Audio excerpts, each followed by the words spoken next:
गई है, इसका उद्देश्य क्या है और सरकार से डिमांड क्या है आपकी?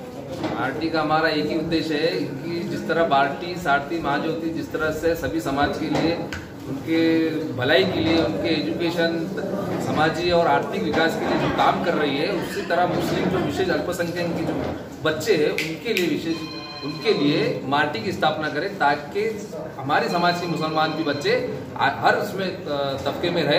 जैसा कि बार्टी हर तरह के नीचे से लेकर ऊपर तक हर तरह की स्कीम का फायदा वहाँ तक पहुँचा रही है एससी और ओबीसी के लिए। मराठा समाज के लिए सारथी काम कर रही है, ओबीसी महाज्योति के लिए, आदिवासी और अनुसूचित जमाती के लिए काम हो रहा है। उसी तरह मार्टी की स्थापना करें ताकि मुसलमान बच्चे भी नौकरियों में भी जाए, प्राइवेट सेक्टर में भी जाए, हर तरफ जाए, ये हमारा मकसद है। और इसके लिए सरकार तक जो भी होगा लोकशाही की तरह से हो या किसी तरह से हो, तो हम उसके तरफ से काम करेंगे और अगर हमको लगा तो हम उसके लिए आंदोलन करने के लिए थे। आपका नाम?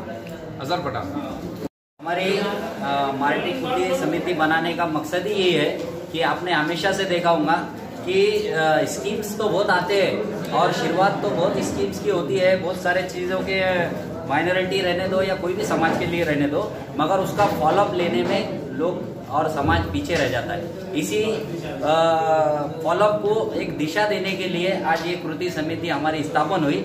और सत्ताधारी पक्ष रहने दो या विपक्ष रहने दो, कोई भी पक्ष रहने दो, जब तक हम हमारी बात उनके पास रेट के रखेंगे नहीं और उसका फॉलोअप लेंगे नहीं, उस पर अमल बजावनी नहीं होगी। इसीलिए इस पे अमल बजावनी होने के लिए आपने कई बार देखा होगा कि मौलाना आजाद आर्थिक विकास महामंडल का फंड कई बार वापस गया है। क्यों गया? लोगों ने उसका फायदा लिया नहीं, उसकी मालूमात लोगों तक पहुंची नहीं, इसीलिए वो फंड वापस गया है। ऐसी कोई फंड वापस ना जाए और जो चीज़ें हम जिसके लिए लड़ रहे हो वो जल्द से जल्द उस पर अमल बजावनी हो, इसके लिए ये कृति समिति किसी भी हद तक जाने के लिए तैयार है और इंशाल्लाह इसमें ज़रूर हमको आपके सहयोग से कामयाबी मिलेगी। जैसा कि